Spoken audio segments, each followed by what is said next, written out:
Vamos a abrir nuestras Biblias en el libro del profeta Isaías. Algunos saben ya ese texto, algunos lo han recitado ese texto, pero ese texto lo vamos a repetir, no repetir, lo vamos a leer solamente, y es el que nos va a acompañar también en nuestro caminar en esta prédica. Dice, no temas, ¿por qué? Porque yo estoy contigo. ¿Qué más dice? No desmayes porque yo soy tu Dios que te esfuerzo. Siempre te ayudaré, siempre te sustentaré con la diestra de mi justicia. Lindo texto, ¿cierto? Un lindo texto como para repetirlo en cada momento de nuestra vida. Pero vamos a ver en qué momento se da eso. Porque pareciera que sí está bonito, pero ¿en qué circunstancias? ¿En qué circunstancias se dijo eso? ¿Y cómo caló en la vida de aquellos que recibieron esa profecía? Bueno, Isaías fue un profeta del siglo VIII, que sirvió como profeta en Jerusalén alrededor de 40 años. ¿Qué te parece? Y él fue profeta para Israel durante los periodos de gobierno de 4 reyes: Usías, Jotán, Acaz y Ezequías en el reino del sur, Judá. ¿Qué le parece? Se caló 4 periodos de 4 reyes, 40 años de servicio. O sea, ¿qué no habrá visto él?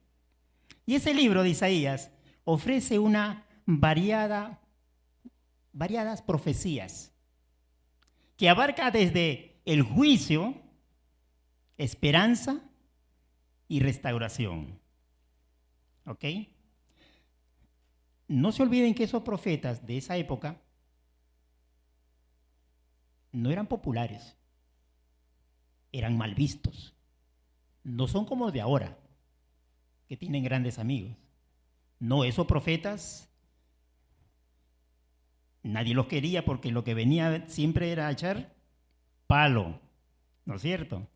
Bueno, realmente el libro de Isaías destaca también la fidelidad de Dios y el plan redentor para la humanidad. Ahora, Dios envió juicio sobre el pueblo de Judá y permitió que fueran llevados al exilio en Babilonia. ¿Por qué? ¿Por qué creen ustedes? Debido a una serie de pecados desobedientes y persistentes. ¿Ok? Desobediencia, persistencia. 4 periodos, imagínense. Ok, por ejemplo, la injusticia social. ¿En qué consistía la injusticia social, que era uno de los pecados de ese pueblo en ese entonces? Es que el pueblo cometía injusticias, explotándolos a los pobres y a los desamparados.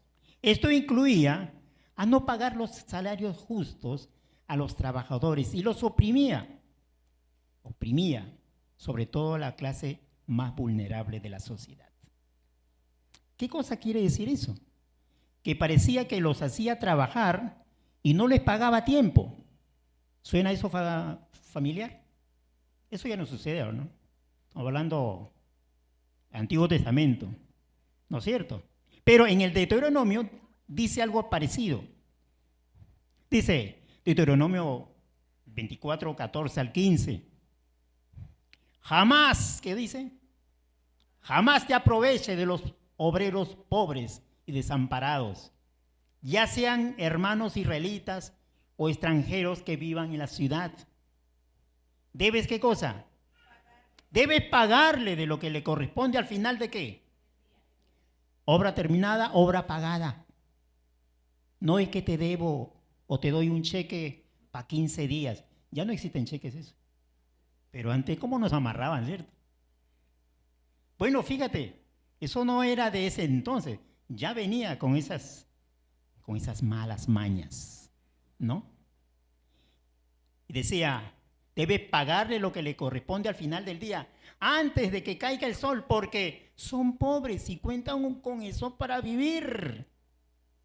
De lo contrario, ellos podrán clamar al Señor en tu contra y tú serás, ¿qué cosa? Y tú serás culpable de pecado. Bueno, esas injusticias sociales estaba cometiendo en ese entonces el pueblo de Israel. Otra de las cosas que en el cual incurrieron en la idolatría. Esta idolatría incluía la construcción de altares a dioses extranjeros y la participación de los ritos paganos que ellos hacían. Jeremías los acusa diciendo, y también construyeron altares en el valle de Ben Hinnom para adorar a Baal. Pero dice, pero lo que más aborrezco es que en esos altares ofrecieron a sus hijos y a sus hijas en honor al dios Moloco. ¿Saben qué cosa era eso? El dios Moloco era ¿cómo se diría? ¿Alguien me ayude? Una estatua de metal. Y lo calentaban al rojo vivo, ¿no? Una cosa así. Y allí metían ¿a quién? A los niños y a los no tan niños. ¿Ok? Eso es en adoración. Pero ya el Señor había dicho que eso es lo que ellos estaban haciendo. No solamente construían templos, sino que ellos comenzaron a participar también en eso. ¿Qué tal?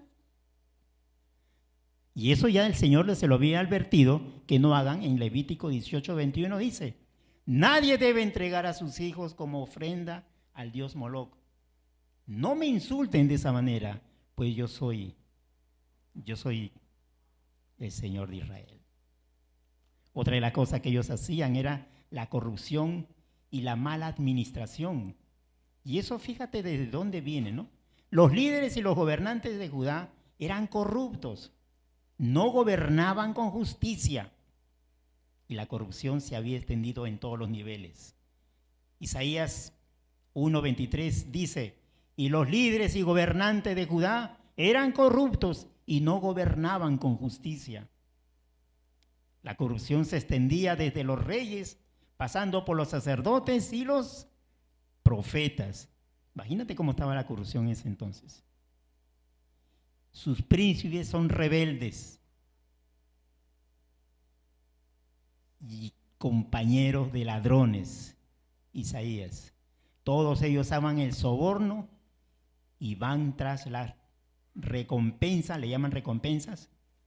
No hacen justicia al huérfano ni hacen llegar la buena causa de las viudas.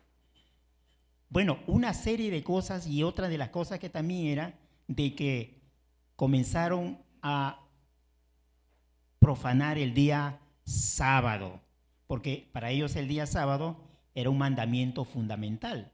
Jeremías 17:21 va a decir, así ha dicho el Señor, guardaos por vuestra vida de llevar carga en el día del reposo, ni meterla por las puertas de Jerusalén, ni saquéis carga de vuestras casas en ese día de reposo, ni hagáis trabajo alguno, sino santificad el día de reposo.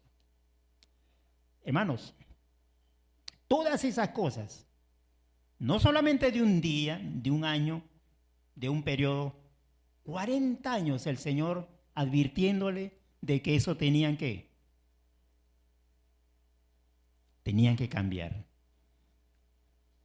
Dios deseaba, en realidad, Dios deseaba que ellos se arrepintieran. Dios deseaba que se arrepintieran. Y Él le manda una disciplina de arrepentimiento. Y Él deseaba que el pueblo volviera nuevamente a ellos. Y estaba dispuesto a hacer borrón y cuenta nueva. ¿Ustedes se acuerdan de eso? Los que tienen luz. borrón y cuenta nueva. Aquellos que debían un año, no importa. Los que deben, no importa. Borrón y cuenta nueva. Y el Señor estaba haciendo borrón y cuenta nueva con ellos. Isaías 1, 18 al 20 dice, vengan, vamos a discutir este asunto. Aunque sus pecados sean como el rojo, más vivo, yo los dejaré blancos como la nieve. Aunque sean como la tela teñida de púrpura, yo los dejaré como blanca lana. ¿Ya cuántos aceptarían ese trato ya? Yo estaría ya conforme con eso. Pero más aún dicen, si aceptan ser obedientes, comerán de lo mejor que produce la tierra. ¿Ya cuántos estarían haciendo esa aceptación? ¿Pero qué hizo el pueblo? Nada, siguió. Por ese motivo el 20 dice, pero si insisten en ser rebeldes, morirán sin remedio en la guerra. El Señor mismo lo ha dicho. ¿Ok? ¿Quién les estaba advirtiendo? El mismo Señor. ¿Qué les estaba diciendo? Arrepiéntanse. Arrepiéntanse. Y bueno, eres pecador, no importa. Te voy a absolver de todas tus culpas. Te voy a hacer santo. Te perdono. Pero sé obediente, chico. ¿Qué hicieron ellos? Nanay, nanay. Por ese motivo, Isaías lanza el veredicto de parte del Señor. Isaías dijo entonces a Ezequías, escucha este mensaje del Señor Todopoderoso. Van a venir días en que todo lo que hay en el palacio, todo lo que hay en el palacio y lo que han juntado tus antepasados hasta el día de hoy, en ese momento, todo será llevado a Babilonia. ¿Será qué? Expropiado. ¿Será qué? Saqueado, sacado. ¿A dónde lo iban a llevar? A Babilonia. Esa fue la sentencia. Y no solamente eso, no quedará aquí nada. Aún, mira lo que duele, y aún algunos de tus propios descendientes, ¿qué va a pasar? Serán llevados a Babilonia, ¿a qué? Los castrarán y los pondrán como criados, ¿en dónde? En el palacio del rey. Algunos que querían servir en el palacio del rey, el privilegio de estar en el palacio del rey, pero tenían que pasar por las tijeras. Tenían que ser castrados. Algunas versiones dicen que tenían que ser eunucos. ¿Ok? Y esta versión parece que lo quiere hablar más claramente. Dice que sus descendientes iban a ser castrados. ¿Ok? Y ser criados como criados en el palacio del rey. Esa es la sentencia que le dio. Algo interesante, mis hermanos. El libro de Isaías, cuando uno lo lee, el libro de Isaías, no solo él profetizó juicio, también profetizó esperanza. Y el exilio no fue simplemente un castigo, sino que el exilio fue una oportunidad para que el pueblo de Israel se arrepintiera de sus pecados y volviera nuevamente al Señor. Y saben algo, mis hermanos, antes que eso sucediera, antes que venga los babilonios a conquistarlos, primero los cercaron a la ciudad de Israel, a Jerusalén. Los cercaron y los estaban asfixiando adentro. Y ellos estaban resistiendo, pero ellos se daban cuenta que ya no podían más. Ya se daban cuenta de que Dios ya no estaba con ellos. Los estaban venciendo. ¿Por qué? Porque el Señor les había prometido que los van a derrotar y se los van a llevar. ¿Cómo creen que se sentían ellos ahí?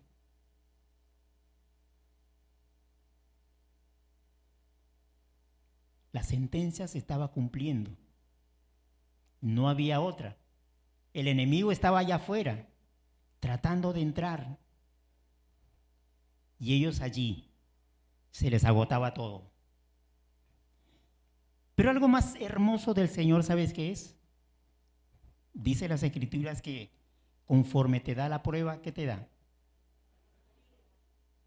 Sí, te da la salida. Y es por eso que en ese momento ellos recuerdan una profecía que también les habían dado. ¿Cuál es? No temas, porque yo estoy contigo. Ellos sabían que se le venían encima, temerosos. El Señor dijo, tranquilo, porque donde ustedes vayan, yo estaré contigo. No desmayes, porque yo soy tu Dios que te esfuerzo. Siempre te ayudaré, siempre te sustentaré con la diestra de mi justicia. Eso quiere decir, hermanos, ellos iban a pasar todo eso. Ellos tenían que pasar todo eso. Pero en medio de eso, el Señor les prometió estar con ellos. En medio de esas situaciones que tenían que pasar, ¿por qué? Porque el Señor se lo había prometido que le va a pasar.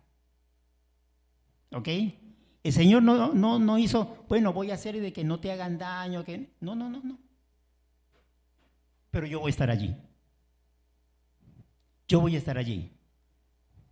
Claro, no temas porque yo estoy contigo. No desmayes. En otra versión parafraseada diría, no tengas miedo porque yo estoy a tu lado. No te desanimes porque yo soy tu Dios. Te daré fuerzas, te ayudaré y te sostendré con mi mano justa. Lo que pasa es que en la vida en Babilonia ya no era la vida que ellos tenían. Era muy diferente. La vida en Jerusalén era una cosa, pero la vida en Babilonia era otra. Los judíos se enfrentaron ¿a qué? A nueva cultura, nuevas costumbres, nueva religión. Había temor, se estaban yendo hacia el nunca jamás. Lo único que tenían ellos que era, no tengan miedo, yo estoy contigo. Ellos habían perdido todo, habían perdido el templo, la nación, su identidad, ¿no? Ellos se sentían orgullosos de su templo. Sin embargo, a pesar de las dificultades que pasó ese pueblo, mantuvo la fe. ¿Cuántos años duró ese exilio? Apenas 70 años. Apenas 70 años. Y yo me imagino que muchos de ellos se cansaron de esperar. Y algunos quizás claudicaron y comenzaron ya abiertamente a adorar a otros dioses de ese lugar. Pero otros se mantuvieron firmes. Decía, no desmayes, yo estoy contigo. Hermano, cada año, ¿qué es lo que trae? Retos, oportunidades, ¿cierto? ¿Oportunidad de qué, por ejemplo? de expandir un buen negocio, de que le salgan nuevos contratos. ¿Qué más? Emprender algo nuevo. Aprovechar la tecnología que está emergiendo y aprovecharlas y fusionar con lo que estás haciendo. Ahora todo es inteligencia artificial. Si tú haces torta y si no tiene inteligencia artificial,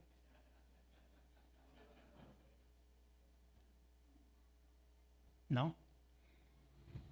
Sí, realmente es eso. ¿Y saben algo?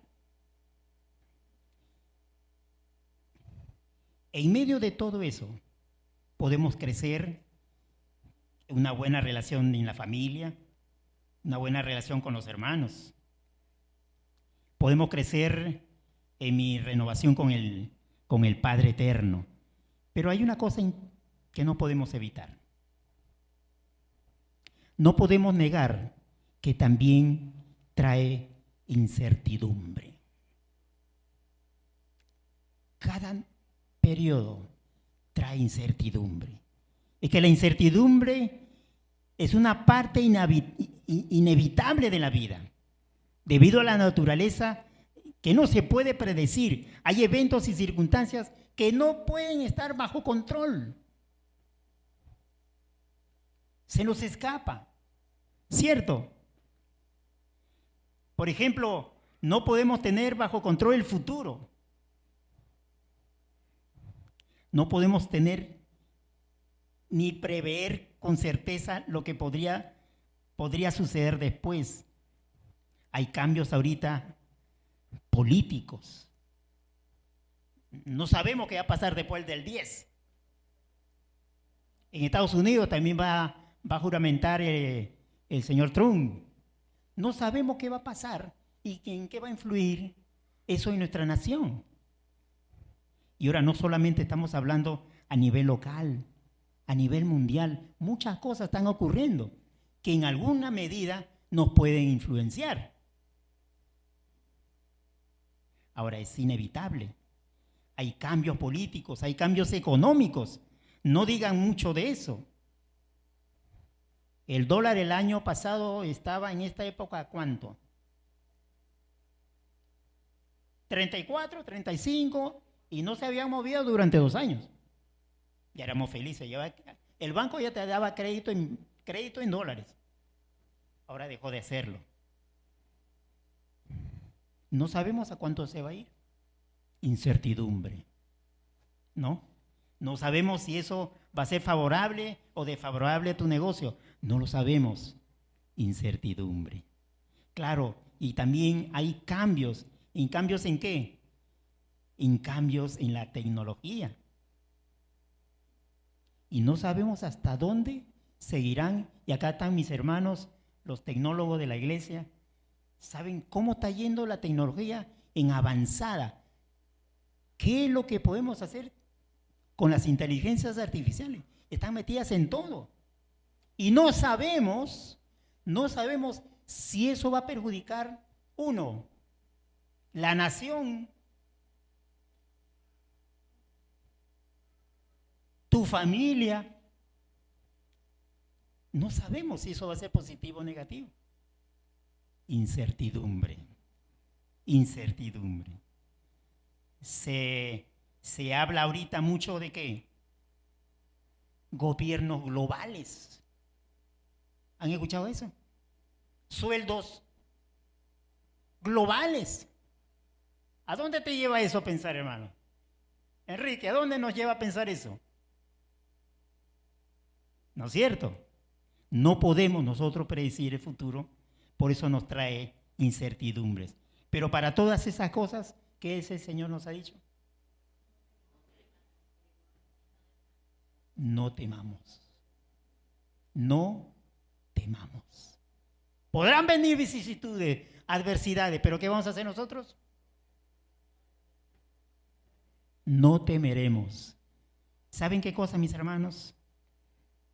Hay cosas que a veces nos pueden ocasionar cansancio. Hay muchos cansancios que hemos vivido en nuestros últimos años.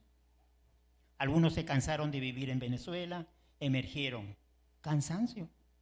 Otros se quedaron. O sea, cada uno ve la forma como chapalea en esta vida.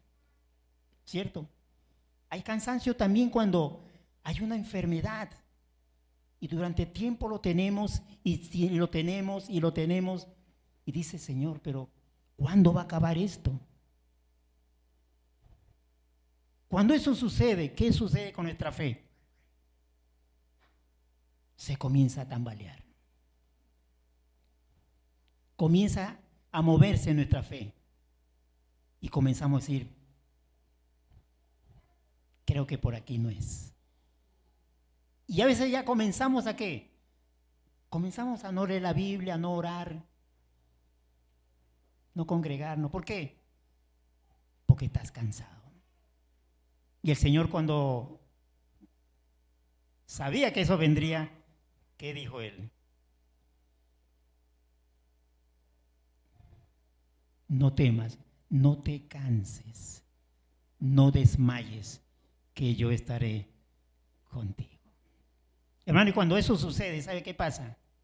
Yo no sé tú, a veces, obviamente no es tan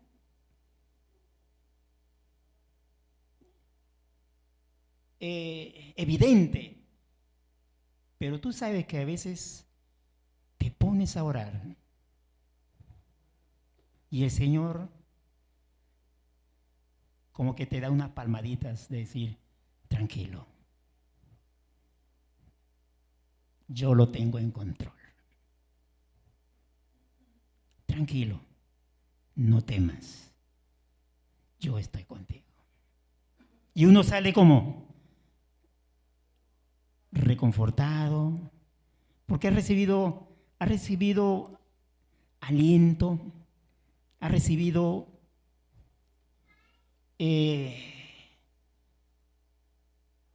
esperanza de que lo que estás haciendo todavía está en buenas manos. Hay situaciones, hermanos, situaciones donde a veces uno dice, ya no más, hasta aquí no más. Renuncio, ¿no? Dime, cuando a veces son largos los procesos matrimoniales y hay un sinfín de gente que se cansa de una situación incómoda de familia y dice que ya no más, esto no cambia. ¿Cuántos años?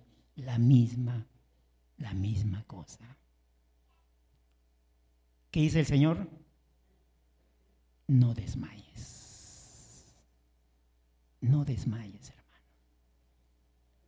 Porque si tú has puesto tu confianza en el Señor y tu piso, como le digo a mi esposa, si nuestro piso es Cristo Jesús, podrán venir muchos amaqueos, podrán embalsar los mares, pero en Cristo podemos surfear libremente. ¿Cuántos están de acuerdo con eso? ¿Y sabes algo, mi hermano? Es allí donde renovamos, ¿qué cosa? Nuestras fuerzas. Como dice, un airecito más. Y el pueblo de Israel estaba así, 70 años. Muchos están orando por el gobierno de este país y van 20 años. Yo no sé si van a soportar más, no lo sabemos. Pero el Señor tiene ¿qué cosa? Todo en su control. Y Él está ahí. Él o no, o cualquiera, Él estará allí. Mi mamá me decía un tiempo, Herbert, vente a Perú. Pero ¿por qué? Vente. Yo le digo, no, todos están viniendo. Yo le digo, sí. Ya me di cuenta porque ya las calles no estaban tan llenas. No sé si Henry te ha dado cuenta de eso. No había mucha gente en la calle, ni tampoco carros. Yo le decía, mamá, el Señor que está allá también vive acá. Si el Señor está allá, también está aquí. Y aquí estoy, por la gracia de Dios. Y hasta me casé, ¿qué te parece? Valió la pena, ¿no? Qué cosa tan seria, hermano. Hermanos, hay algo importante en esto. Podrán venir cualquier cosa. Nosotros estamos seguros.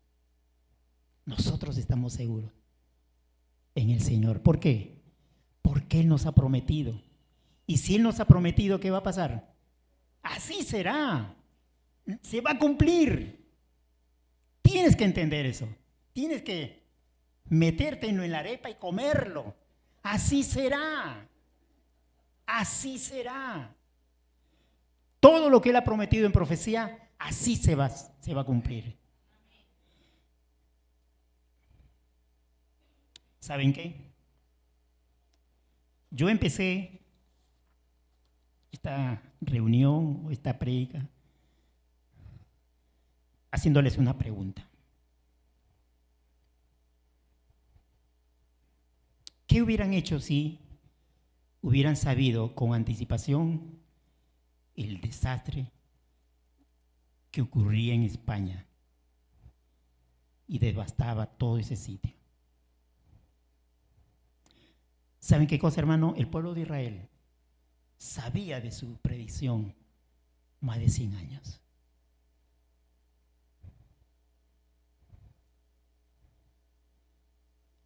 Los españoles no sabían de eso.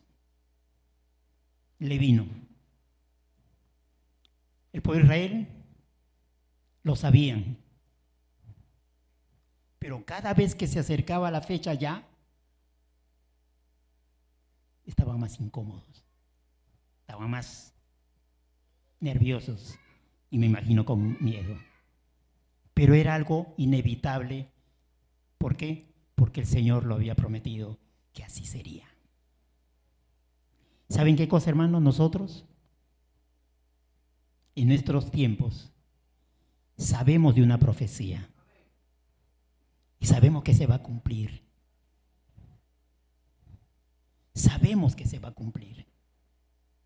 Y esa profecía se viene hablando día tras día, noche tras noche, en todos los países. Esa profecía se va a cumplir, que se va a cumplir. Y nosotros los cristianos lo sabemos. Una vez me pasaron un video de lo dantesco que estaba ocurriendo en España y quien estaba mirando, filmando, veía cómo su vecino se le iba la casa. Y yo decía, ay Dios mío, que esto, que lo otro. Pero ellos no podían hacer nada. ¿Sabe por qué? Porque también ellos están metidos allí. Nadie podía salvarse a sí mismo. Nosotros sí sabemos lo que va a ocurrir. A los hijos de Dios, por la gracia de Dios, estamos cubiertos de vida eterna, ¿cierto? Nosotros sí sabemos lo que va a ocurrir.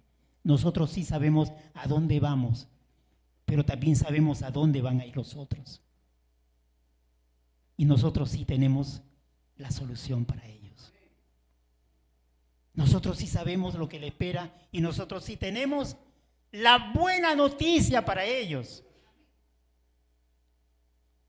¿Cuál es la responsabilidad de la iglesia? Estoy hablando a nivel general. ¿Cuál es la responsabilidad de la iglesia? ¿Cuál es el papel fundamental que está corriendo la iglesia en esta generación? Nosotros no podemos ser espectadores. Mira. Yo sé que cuando venga el Señor por segunda vez, los hijos de Él se irán con Él. El resto, ¿qué va a pasar? Va a sufrir castigo y dolor. Y nosotros sí lo sabemos y no podemos ser indiferentes, hermanos. El próximo año viene con muchas cosas. No nos olvidemos que por nuestros asuntos personales hay asuntos que tenemos que hacer también para la honra y la gloria de Dios.